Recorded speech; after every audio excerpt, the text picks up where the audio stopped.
started with the end of the Civil War and how history affected that. By 1860, Northerners could buy clothing made in a New England factory or light their own homes with kerosene oil from Pennsylvania. Factories and farms in the North successfully supplied Union troops, while the Midwest produced seeds of grain that fed the country with enough surplus to export to Europe.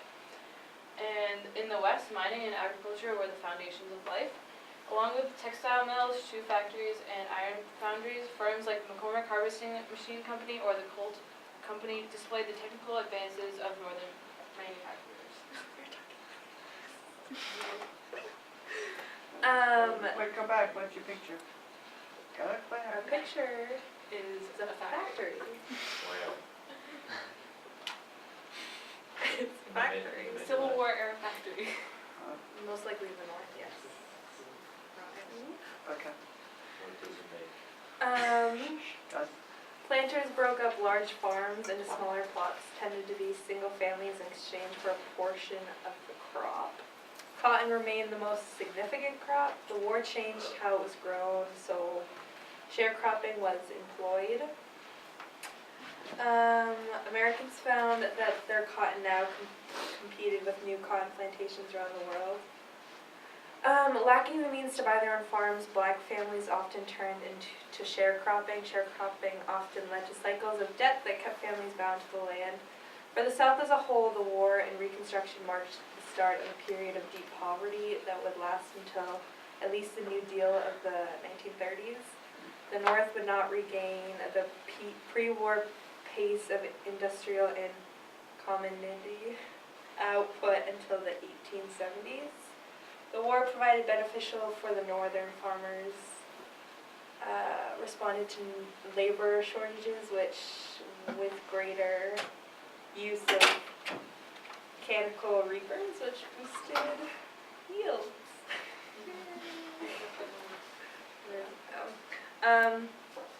Republican Congress during the Civil War passed a series of laws that reconstructed the relationship between the government and the market and set the stage for the Gilded Age. New tariff laws sheltered northern industry from European competition. And then there was the Depression of 1873. In September 1873, J. Cook and Company declared bankruptcy, resulting in a bank run that caused a 6-year depression. This destroyed the nation's new labor movement. And after 1873, most sources of credit vanished. And in the South, many farmers were capitalized entirely through loans, which forced many landers to default, driving them into an oversaturated labor market. And this also caused wages to plummet, contributing to the growing system of debt servitude in the South. And this trapped workers in an endless cycle of poverty. And here is a picture of all like the masses panicking about depression.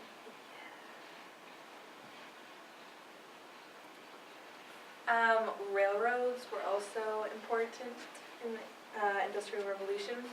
Republic dominance over national policy and substantial business development during the Civil War and Reconstruction accelerated American industrialization. It was the railroads that signaled the new American order.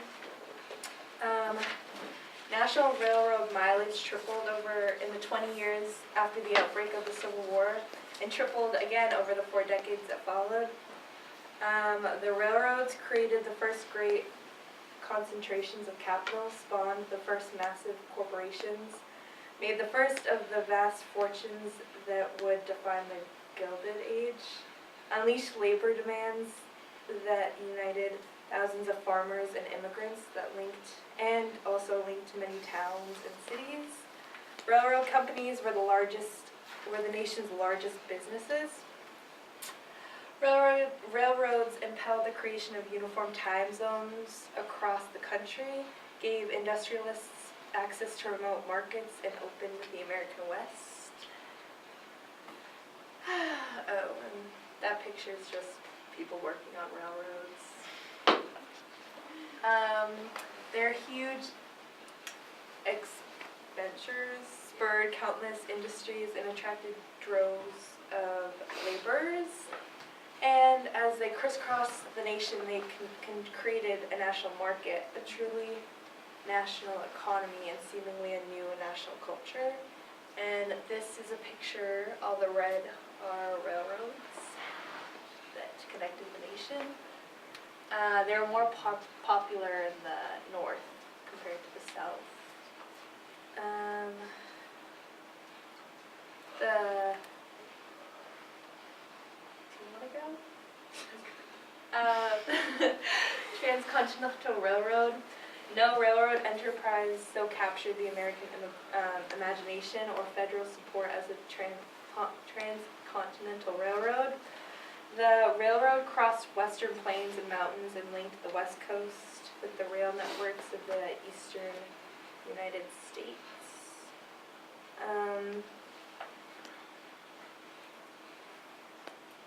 Aside from agriculture and the extraction of natural resources such as timber and precious metals, two major industries fueled the western economy: ranching and railroads.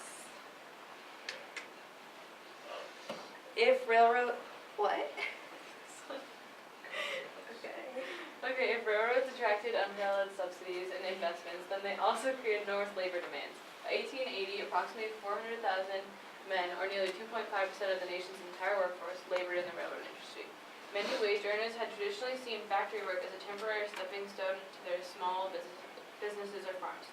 After the war, however, new technology and greater mechanization meant fewer and fewer workers could legitimately aspire to be economically independent, and stronger and more organized labor unions formed to defend the rights of growing a permanent working class.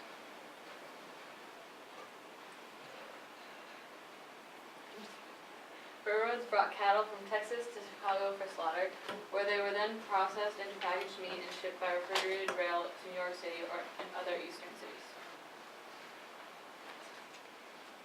And that's a picture. Go back. Well, Picture of how they were shipped. Yep.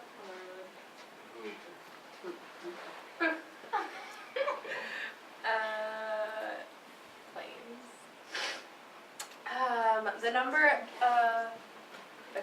The number of American bison plummeted from over 10 million at mid-century to only a few hundred by the early 1880s. The expansion of the railroads would allow ranching to replace the bison with cattle. On the American grasslands, this was a major industry that fueled the new western economy. Tough leather supplied industrial belting in eastern factories and raw material from the booming clothing industry.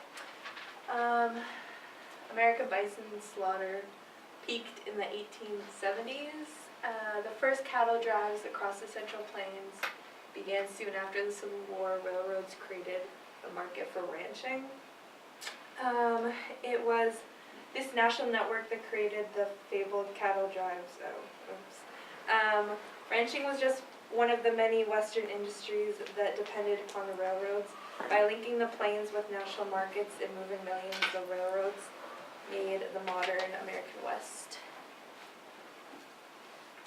Okay, so the meat industry was one of the major parts of the increased industry in the 1800s. In 1885, large-scale industrial meat packers in Chicago produced nearly 500 million pounds of dressed meat annually. The rapidly growing industrialized cities knit together urban consumers and rural producers in a single integrated national market.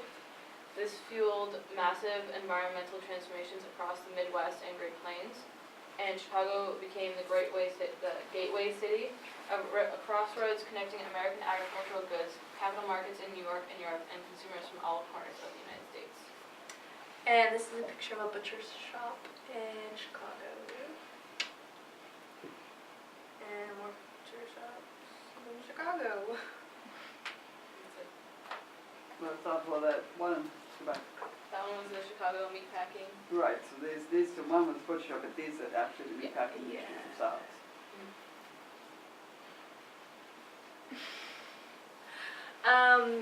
Immigration. Companies employed Irish workers in the early 19th century and Chinese workers in the late 19th. By 1880, over 300,000 Chinese immigrants lived in the United States, and much of the work was dangerous and low paying, and companies relied heavily on immigration labor to build tracks. Once the rails were laid, companies still needed a large workforce to keep the trains running, and seeing that immigrants worked cheap, they were more popular with working. And there's a picture of some immigrants working on railroads. With the increase of transportation and railroads, cities also began to grow. To manage the vast networks of freight and passenger trains, companies converged with rails at hub cities. Chicago grew from 200 inhabitants in 1833 to over 1 million by 1890 because of railroads and other industries. Chicago became the most important western hub, served as the gateway between farm and ranch country of the Great Plains and Eastern markets. And this picture is from downtown Chicago.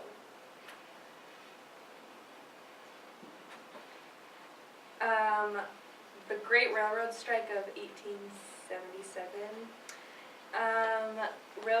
Rail lines slashed workers' wages led to the Great Upheaval. Workers struck from Baltimore to St. Louis, shutting down railroad traffic across the country. Nearly 100 Americans died in the Great Upheaval.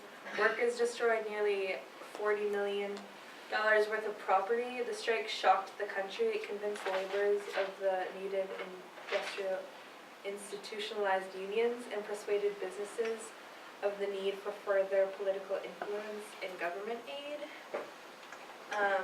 Government in 10 states mobilized 60,000 MILTA members to reopen rail traffic. The strike would be broken within a few weeks. That's militia. Militia. But many workers perceived a new powerlessness in the coming industrial order.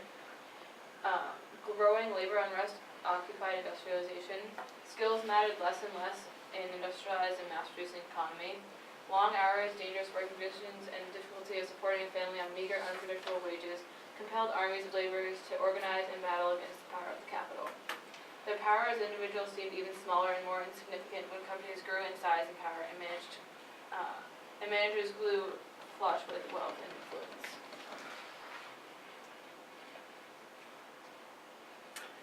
Revolutions in industry, technological innovations and national investments slashed the cost of production and distribution. Plummeting transportation and communication costs opened new national media, which advertising agencies used to nationalize various products. By the turn of the century, corporate leaders and wealthy industrialists embraced the new principles of scientific management, or Taylorism. After its noted prominent Frederick Taylor, to match the demands of the machine age, Taylor said firms needed a scientific organization of production. He urged all manufacturers to increase efficiency by subdividing tasks. Taylorism increased the scale and scope of manufacturing and allowed for the flowering of mass production. Building upon the use of interchangeable parts in the Civil War era weapons manufacturing, American firms advanced mass production techniques and technologies. Singer sewing machines, Chicago Packers, assembly lines, McCormick gang reapers, Duke cigarette rollers all realized unprecedented efficiencies and achieved unheard of levels of production that propelled their companies into the forefront of American business. Henry Ford made the assembly line famous, allowing the production of automobiles to skyrocket as their costs plummeted. Industrialization and mass production pushed the United States into the forefront of the world. The American economy that lagged behind Britain, Germany, and France as recently as the 1860s, but now 1900, The United States was the world's leading manufacturing nation. New industrial companies therefore hungered for markets to keep their high-volume production factories operating. Retailers and advertisements sustained the massive markets needed for production and corporate bureaucracy. I don't know that word. Meanwhile, allowed for the management of new firms. National credit agencies eased the uncertainties surrounding rapid movement of capital involving capital between investors, manufacturers, and retailers. So a new class of managers operated between the worlds of workers and owners. This ensured the efficient operation and administration of mass production and mass distribution. Legal creations were used to protect investors and sustain the power of mass capital. Competitive marketplace threatened the promise of investment. Once the efficiency gains of mass production were realized, profit margins could be undone by cutthroat competition, which kept costs low. Price cutting sunk into profits. Companies rose and fell, and investors suffered losses as manufacturing firms struggled to maintain supremacy in their industries. The corporation became a legal mechanism for nearly any enterprise to marshal vast amounts of capital, limiting the liability of shareholders. American industrial firms tried everything to avoid competition. They formed informal pools and trusts. They entered price-fixing agreements, and they provided markets, and when blocked by antitrust laws and renegade price cutting, merged into consolidations.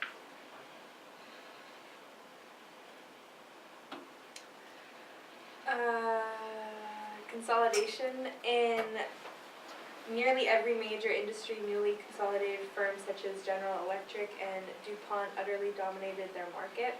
In 1901, financier J.P. Morgan oversaw the formation of the United States Steel. Built from 8 leading steel companies, industrialization was built on steel.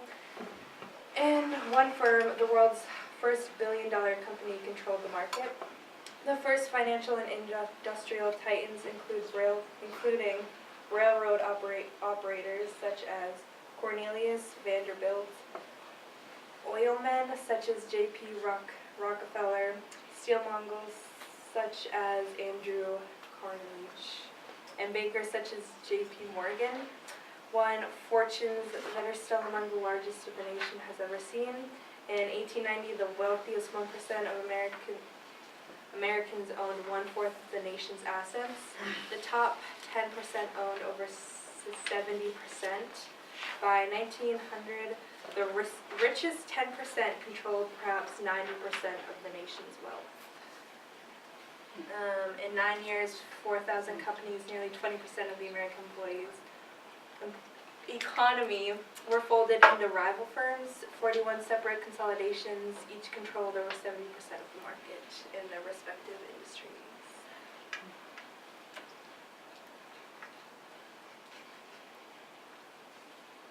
Alright, massive new companies marshaled capital on an unprecedented scale and provided enormous profits that create unheard of fortunes. Capitalism also created millions of low-paid, unskilled, unreliable jobs with long hours and dangerous working conditions.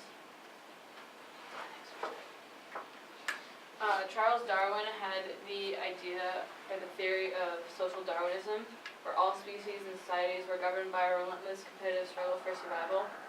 The inequality of outcomes was not merely tolerated, but encouraged and celebrated. The ideas of social Darwinism attracted little support among the masses of American industrial laborers. American workers toiled in difficult jobs for long hours and little pay. Mechanization and mass production threw skilled laborers into unskilled positions. The fittest would demonstrate their superiority through economic success, while state welfare and private charity would encourage the survival of the weak. The typical industrial laborer could expect to be unemployed 1 month out of the year. They labored 60 hours a week could still expect their annual income to fall below the poverty line. This led to wives and children being forced into the labor market to compensate. The Gilded Age industrial elites, such as steel mogul Andrew Carnegie, inventor Thomas Edison, and Standard Oil John D. Rockefeller, were among Spencer's prominent followers.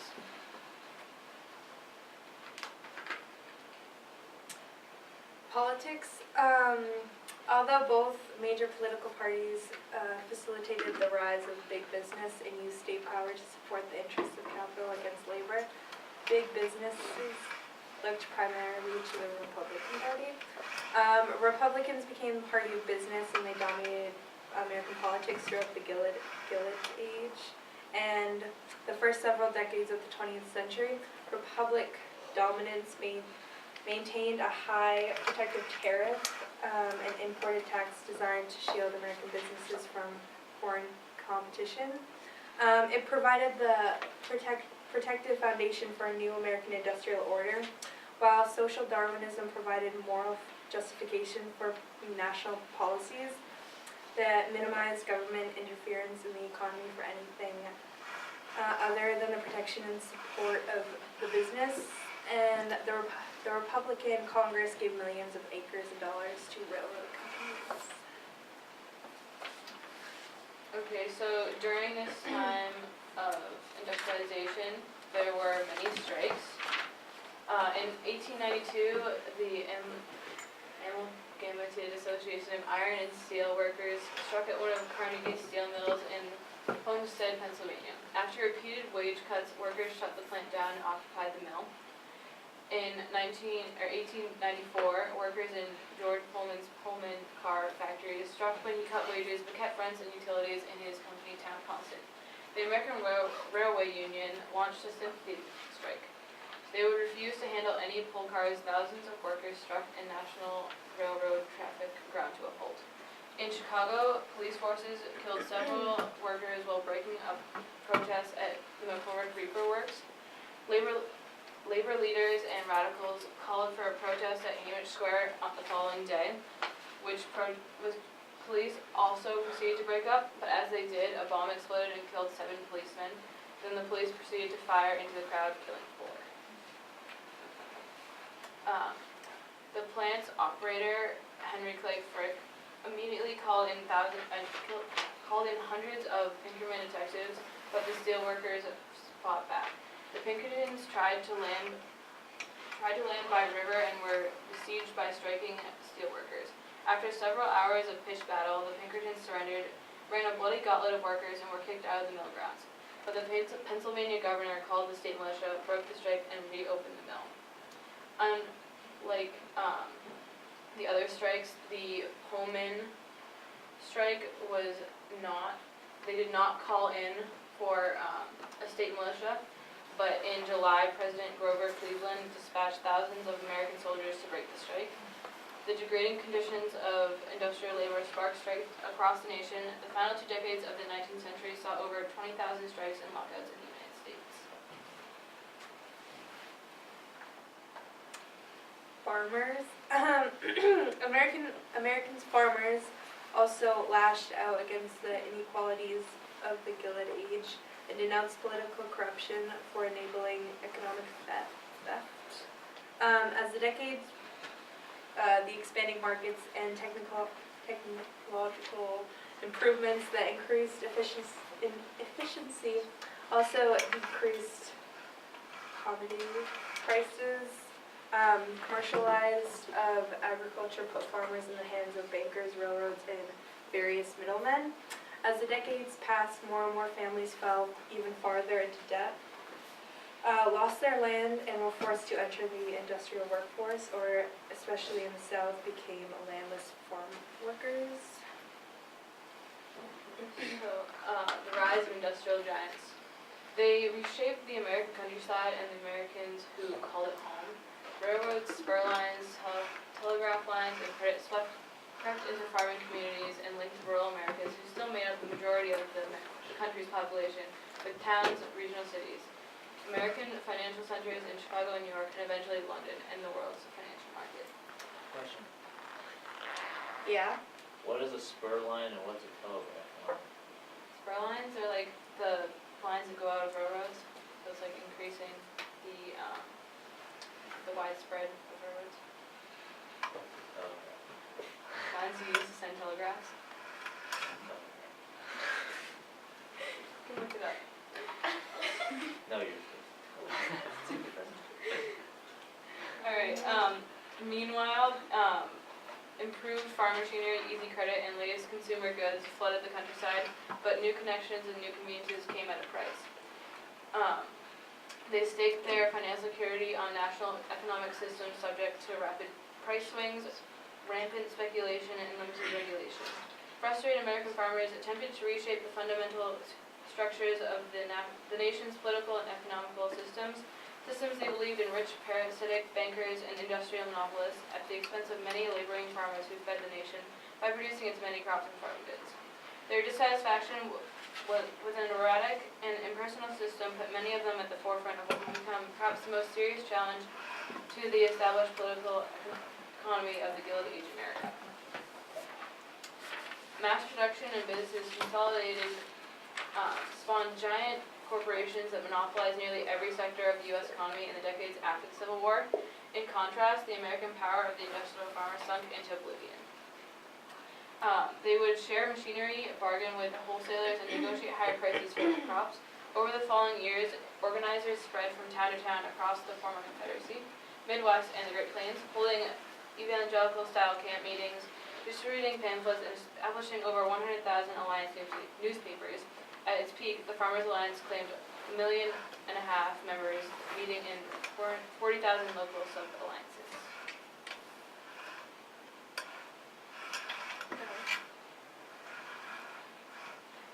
The socialist movement arose in response to Americans' new industrial economy.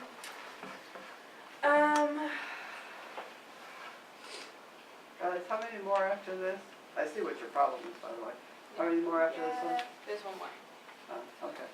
What is I consolidation? mean, this is gonna take a while. Consolidation, it's like the, when businesses come together and make one big firm. What's your next slide, huh?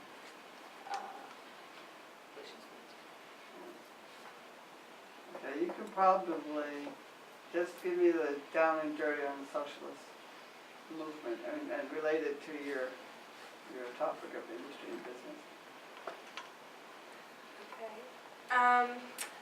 Karl Marx had described the new industrial economy as a worldwide class struggle between the Bourgeoisie.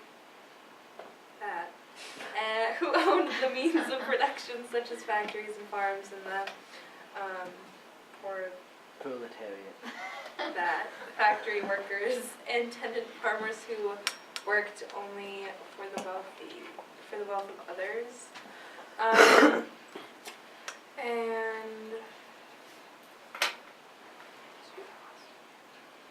Industrial capitalism brought wealth, and it brought poverty. It created owners and investors, and it created employees. Whether winners or losers in the new American economy, Americans of all strips had to reckon with the new ways of life unleashed by industrialization. And according to Eugene Debs, socialists sought the overthrow of the capitalist system and the emancipation of the working class for wage slavery. I can do this. You want me to? American capitalists invested enormous sums of money in Mexico during the late 19th and early 20th centuries. And they invested it when the Hungary president Porfirio Diaz was in charge, but in 1910 the Mexican people revolted against him, ending his Third-Ration regime, but also his friendliness towards the business interests of the United States. So it ended up hurting the Americans that had business within that country.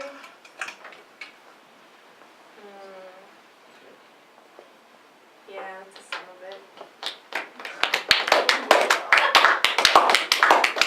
How long was that? 30 minutes.